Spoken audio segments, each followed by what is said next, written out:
evening, friends of the Creaking Door. This is your host to welcome you into the inner sanctum once again. Come in. Our little place may not be a mansion, but it has its advantages. For one thing, it's thoroughly scare conditioned. The scream pipes are always in good working order, and the rent's quite reasonable. We get a cut rate.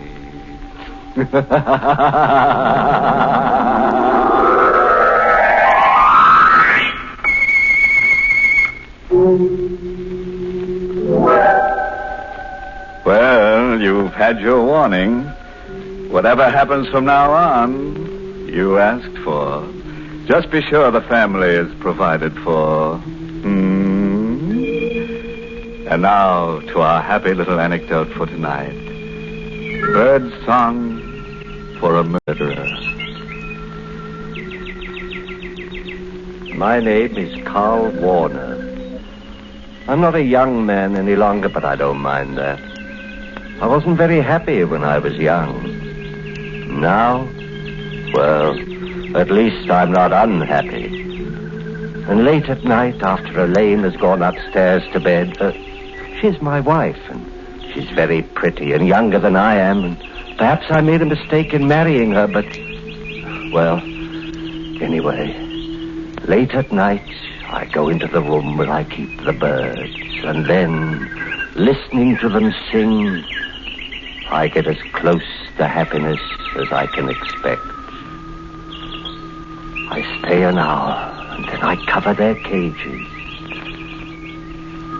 And then they know it's time to sleep, and they sleep. Even on the stormiest of nights. And this was a stormy night.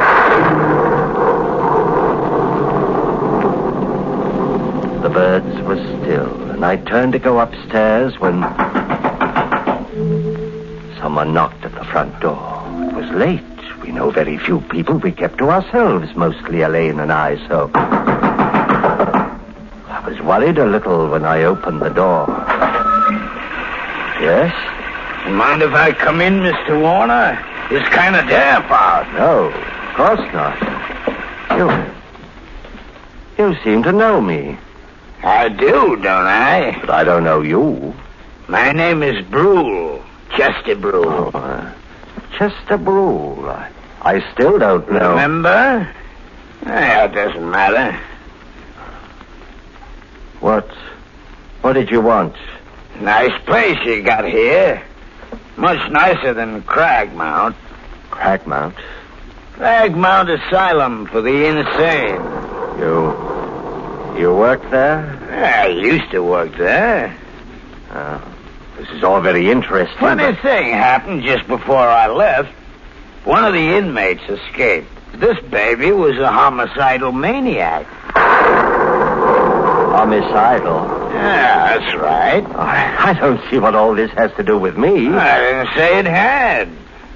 There was one funny thing about this inmate. Was there? Loved canaries. Loved to listen to him sing. Psychiatrists at Cragmount found it very interesting. Birdsong was the only thing that kept the murderous impulses down. Mr. Warner, I'm out of work. That's too bad. You're not doing badly. Nice house, furnishings. Didn't I hear canaries singing before I come into the house? Maybe you did. So, 5,000 in the morning? No. I think yes. Otherwise, Cragmount will be happy to hear from me. 11 Crescent Place. Room 2B. In the morning. You can show me to the door now. Of course. Good night, Mr. Warner. Till we meet again. I watched him go out into the blackness, and the blackness swallow him. The birds were quiet. I thought for a moment of taking the covers off the cages and letting the birds sing, and then I thought that tonight it might be better if I didn't let the birds sing.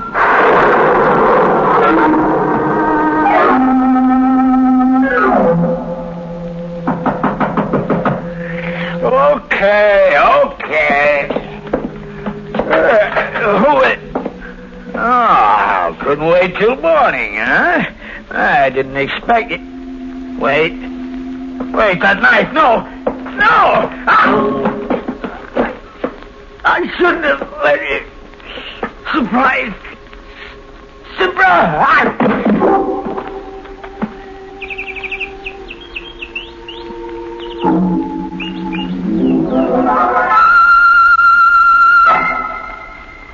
It's a bit of a bad night. I couldn't have slept more than 2 or 3 hours. Fortunately, Elaine and I had separate rooms. And at breakfast the next morning, she was fresh and young and beautiful.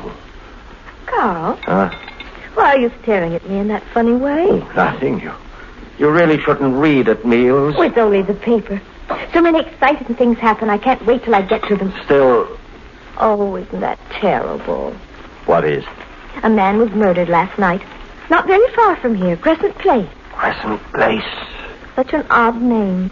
Chester Brule. Carl, your coffee cup. Sorry, I wish you wouldn't read the paper. It says that his canary... He had a canary, Carl. Was singing when the landlady found the body. Oh, that's pathetic. Elaine, I told you not to read that paper. But, give it to me. But, Carl, you're tearing the paper up. What's the matter? I'm nervous this morning. Don't remember you ever having been like this before. I told you I was nervous. Now, look, darling. Why don't you go into the aviary? Listen to the birds for a while. You love them so, and they have such a nice effect on you. I went into the aviary as she suggested, and I listened to the birds. But it was quite a little while before I stopped trembling. Carl? Yes, dear? Come into the kitchen. All right. I've been washing the breakfast dishes, darling, and found this among them. Carving knife. This isn't that funny. Besides, look at it. The blade's all covered with brown stains. I see. Sure, I washed it after dinner last night. Did you use it for anything? No, darling. Now, give it to me and I'll wash it now. Oh, I can do it. I just wondered. Oh, the door. Will you... No, you give me the knife. And you answer the door. I said you answer the door. All right. There's nothing to shout about. I don't know what's the matter with you this morning. I washed the knife. Quickly, but carefully. Very quickly, but very carefully. Didn't take long. The stains hadn't hardened much. The brown stains. Carl? Yes? Someone to see you. A man. What does he want? He didn't say, except that it was important. I'll go see him. He said he's a lieutenant. A Lieutenant Gregg. From the police. There are 17 steps between the kitchen and our living room. I know because I counted them while I was walking to see Lieutenant Gregg of the police. 17 steps to make my face polite, relaxed, smiling. But would I be able to hide the trembling of my hands? You're Lieutenant Gregg. My wife said you wanted to see me. Yes, that's right. Mr. Warner, did you know a man named Chester Brule? Chester Brule? Why, I can't say offhand. I've got such a bad memory for names. I may or I may not. Why? He was murdered last night. You see, we found your name and address in Brule's address book. I see. We thought you might be able to help us. Well, the fact that my name is in its address book doesn't mean... Prove anything? Well, of course not. Would the fact that Brule used to be an attendant in an insane asylum mean anything to you? Why should it mean anything to me? Well, I didn't say it should, Mr. Warner. I just thought... Well, it doesn't. Oh, well, I guess that's that. You know, funny thing. There was a bird cage in Brule's room with a canary in it, singing its head off. Huh? Well, lots of people are fond of canaries. Sure. What was funny about it is that Brule's landlady swears Brule never had a bird. That is funny. Why, it looks, the killer knifed Brule and then left the cage and the bird in it behind him. Doesn't make any sense, unless you figure that the guy who killed Brule was insane. The birds have been quiet but the slam of the door maybe started them off. And I knew that somehow I would have to get the cage and the bird in it out of Brule's room. I didn't know how I'd do it, but I'd do it no matter how insane it was.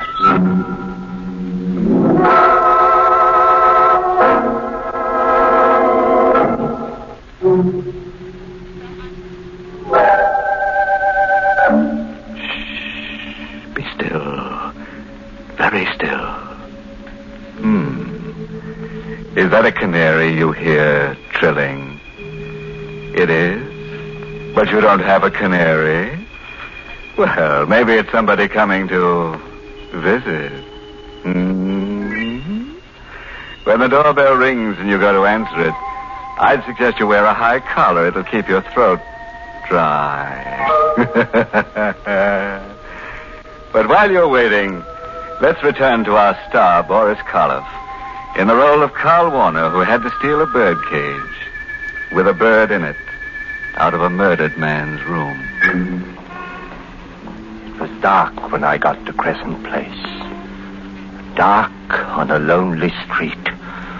There was no one in front of the house. Nothing to show that a man had died inside the night before with a knife in his throat.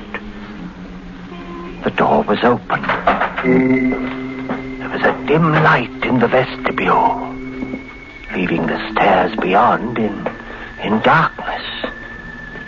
I went up them to the second floor. There was no one in the corridor. The door of 2B opened, and I went in.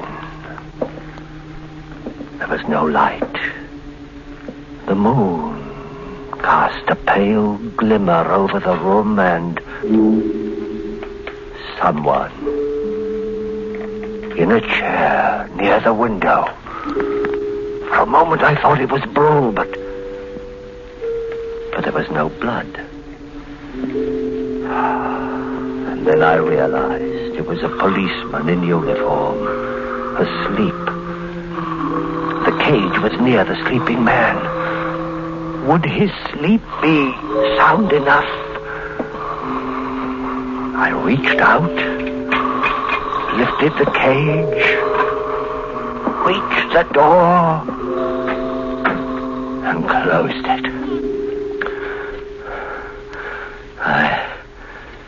I was safe. Carl? Yes? Oh, I'm so glad you're home. That Lieutenant Gregg is here again. Gregg? Where? In the bird room. Why did you take him to the bird room? He asked me to. All right. Oh, Lieutenant Gregg? Oh, hello, Mr. Warner.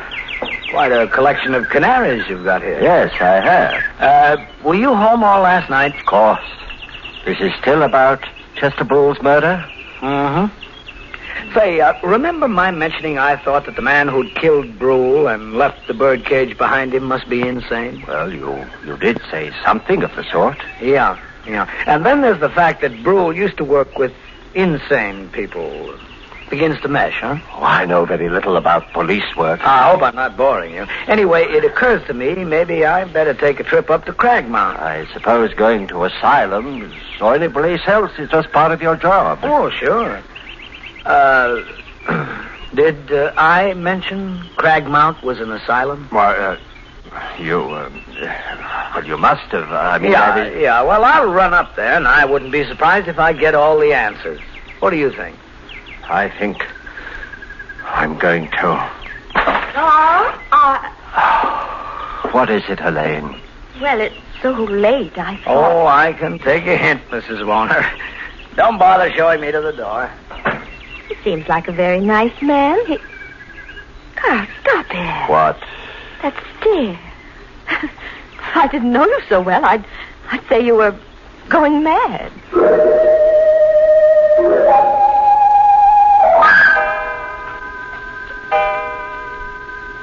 Go to bed, Elaine. All right, darling. Oh, Carl, look.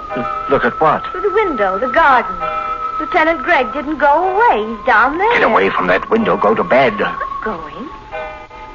But he looks as if he's waiting down there for something. For what, Carl? I knew what he was waiting for. I knew I mustn't go to sleep. Things happen when you sleep. Terrible things. But I hadn't slept well the night before. Not well at all. And there'd been the strain of the day. And it was night now, and dark, still, terribly still.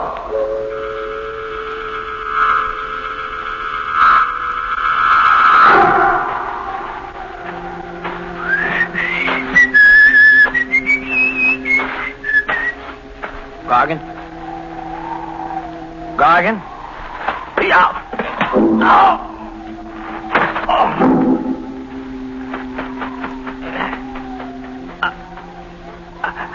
I was right. Was right, only it wasn't Gargan. Oh.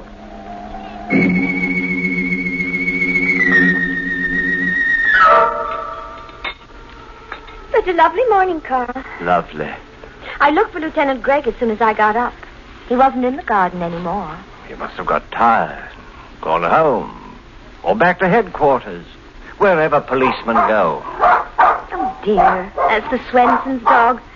He's got into our garden again. I'll have to get him out. Elaine, don't. Down here, pick up all the flowers looking for bones. Elaine. Maybe he won't be there. Tonight. Elaine! Where are you? On the street. What? Look. Lieutenant Gregg. His throat. Come inside. Oh, all right. The kitchen. Carl, where are you going? The kitchen. What are you doing? The drawer. Silverware. Yes. It's here. The carving knife. That's right. Carl, I thought you washed it last night. I guess you didn't. You'd be wrong. I did wash it last night. But the stains are still there. The brown stains. These are fresh ones, Elaine. Get out of my way. But... I've got to go to the bird room. Carl, please don't go away from me. Carl! I was holding the carving knife in my hand. Started to put it down, and then I held on to it anyway. It would make taking the covers off the cages awkward, but I held on to it anyway. And the birds were still. They remained still, unless I took the covers off. Elaine. Carl, you must tell me what's wrong. Don't come any closer. Elaine, please, not any closer. You've got that knife in your hand. Yes. The one with the brown stain. Oh, Carl. Don't say anything. Carl, the night before last. Elaine, don't ask questions. That's dangerous. You were out of the house last night when Lieutenant Gregg was I was killed. asleep. You have the knife, Carl. Yes. Give it to me. No. Please, Carl. No, stay where you are. All right. You may keep the knife. Because, look, Carl. A revolver? Yes. Lieutenant Gregg's revolver. Elaine, give that to me. Oh, no. I took it from Lieutenant Gregg last night. After he stopped crying. I always cry when... Elaine. Didn't like it the way you've been looking at me, Carl. You were thinking that maybe you'd have to send me back to Craigmount. I wasn't. You were, Carl. I know you were. After Chester Brule died. Elaine. Stop where you are. All right, but... Keep your hands away from the birdcage. Don't pull off the cover. Oh, Carl, I've hurt you. Never mind. But I didn't want to. Are you going to cry? Like the others? It was my fault. I loved you too well. I really killed those others. Not you, my darling. That's a very silly thing to say. And I'll become quite angry. I am quite angry. Carl, you silly. You pulled the covers off the cage. Carl? Carl, I'm speaking to you. Those birds, I don't like them. Carl? Oh, poor Carl. He's dead. I loved him, and now he's dead. But anyway, he didn't cry. He didn't cry.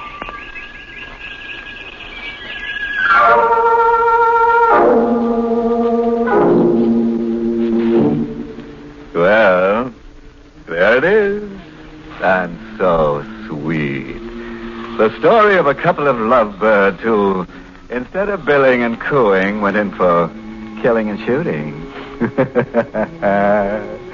Of course, it was all little Elaine's idea. All Carl did was cover up. Well, friends, it's time once again to close that creaking door. Until next week at the same time, when we'll be back with a little hunk of horror.